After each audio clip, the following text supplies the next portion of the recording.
इंसानी डीएनए के बारे में ऐसे हक़ाइक़ जानकर आपको यकीन करना मुश्किल होगा। दुनिया का सारा डाटा डीएनए की चम्मच जितनी ड्राइव में समा सकता है। जेनेटिक्स क्या है? आपने कभी ये सोचा है कि आप अपने माँ बाप जैसे क्यों दिखते हैं? आपके बालों का रंग काला या सुनहरा क्यों है?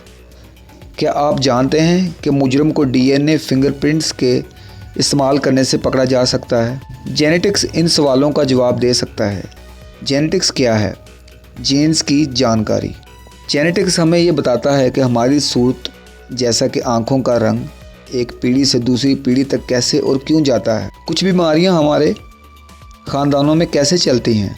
जेनेटिक्स इन्फॉर्मेशन देखकर हम ये मालूम कर सकते हैं कि डीएनए को डीएनए फिंगरप्रिंट्स के लिए कैसे इस्तेमाल किया जाता है। और जेनेटिक्स हमें ये भी दिखाता है कि जानवरों, पौधों और इंसान में फ़र्क कैसे आता है।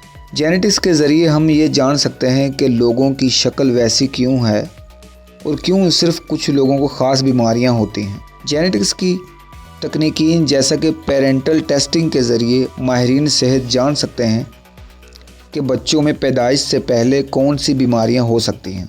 जेनेटिक्स टेक्नोलॉजी के ज़रिए ख़ास बीमारी के लिए ख़ास दवाई बनाई जा सकती है। महक़क़ीन सेहत के अलावा जेनेटिक्स का इस्तेमाल और अदारों में भी किया जा सकता है, जैसा कि पुलिस जेनेटिक फिंगरप्रिंट्स के ज़रिए मुजरिम पकड़ सकती है। लेस्टर यूनिवर्सिटी के सर आइलक जेफरस ने डीएनए के फिंगरप्रिंट्स को 1983 में ईजाद किया। इस तरकीब के ज़रिए हर आदमी को इसके डीएनए से पहचाना जा सकता है। मुजरिम अक्सर अपनी शनाख्त के सबूत पीछे छोड़ जाते हैं, जैसा कि बाल या खून के कतरे या जिल्द का खलिया। इन चीज़ों के ज़रिए पुलिस ये जान सकती है कि मुजरिम वहाँ मौजूद था कि नहीं। जेनेटिक्स की मालूमात बेगुनाही का सबूत भी दे सकती हैं और मुजरिम को पहचानने में और जुर्म साबित होने में भी मदद कर सकती हैं। डाईऑक्साइरो न्यूक्लिक एसिड, जो आम तौर पर डीएनए के नाम से जाना जाता है। डीएनए ऐसी तमाम मालूमात ज़ख़ीरा करता है जो किसी भी हयातियात को बनाती हैं। ये बहुत ज़्यादा मालूमात हैं, लेकिन डीएनए के बारे में दिलचस्प बात यह है कि ये सिर्फ 4 बिल्डिंग ब्लॉक से बना है, जिसमें है सिटिवसाइन सी, थायाडीन टी, गैनिन जी और एडिनिन ए। कुछ कदीम किस्म के वायरस थे जो इंसानों को मुतासर करते थे, लेकिन आज इंसानी डीएनए का 8% असल में इन कदीम वायरसों से बना हुआ है। आप ये सुनकर हैरान होंगे कि इंसानी डीएनए चिंपैंजियों के डीएनए से 95% मिलता जुलता है, लेकिन आप ये जानकर और भी हैरान होंगे कि इंसानी डीएनए केले के डीएनए से 50% मिलता है। क्या आप जानते हैं कि डीएनए के सिर्फ 1 ग्राम डाटा से हमारे कंप्यूटर की 60,000 GB फुल हो जाएगी। अगर हम इस दुनिया में तमाम डिजिटल मालूमात ज़ख़ीरा करना चाहते हैं तो हमें डीएनए के सिर्फ 2 ग्राम की ज़रूरत है। 200 साइंसदानों ने पता चलाया है कि इंसानी अर्तक़ा के अमल में पूरे 510 डीएनए कोड ज़ाया हो चुके हैं। डीएनए इंसानी जिस्म के हर सेल में मौजूद है।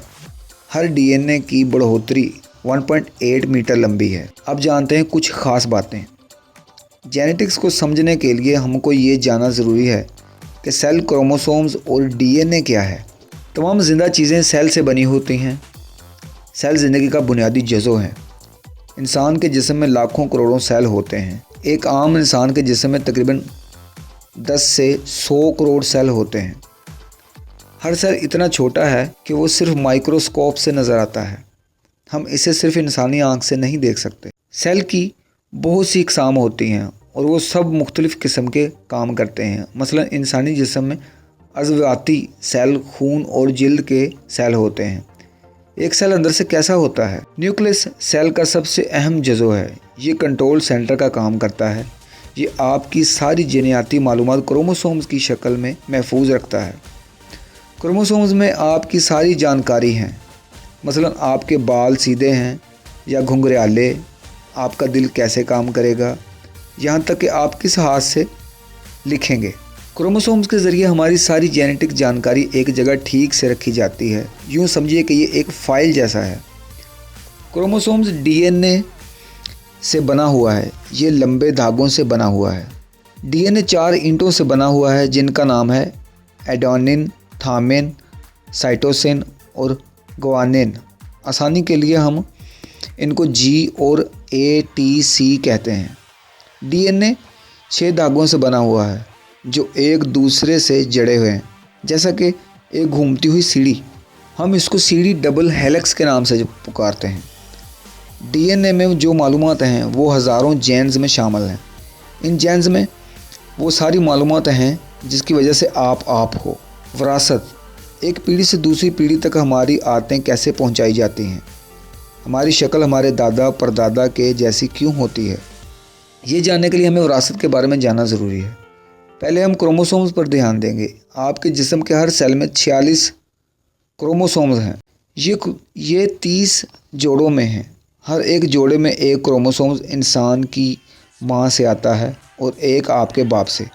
इसलिए आपके माँ और बाप दोनों का अक्स आप पर पड़ता है। तख्लीक के वक़्त जब स्पर्म अंडे से जुड़ता है तब बाप के 46 क्रोमोसोम्स में माँ के 30 क्रोमोसोम्स में से जाते हैं। हर क्रोमोसोम की जोड़ी दिखने में एक जैसी लगती है, सिवाय 30वें जोड़ी जो जिनसी क्रोमोसोम के नाम से जाने जाते हैं। यानी Y और एक X 2 जिनसी क्रोमोसोम होते हैं। एक औरत के पास 2 X क्रोमोसोम होते हैं, मर्द के पास एक Y और एक X क्रोमोसोम होता है। माँ अपनी तरफ से X क्रोमोसोम देती है।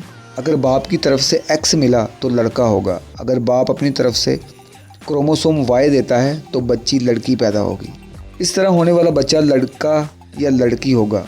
कुदरत बाप की तरफ से लड़का या लड़की पैदा होने की इजाज़त देती है। हमारी खूबियात हमारे जेनेटिक मेकअप की वजह से होती हैं और हो सकता है कि ये एक जीनियाई बहुत सारी जेन्स की वजह से हो।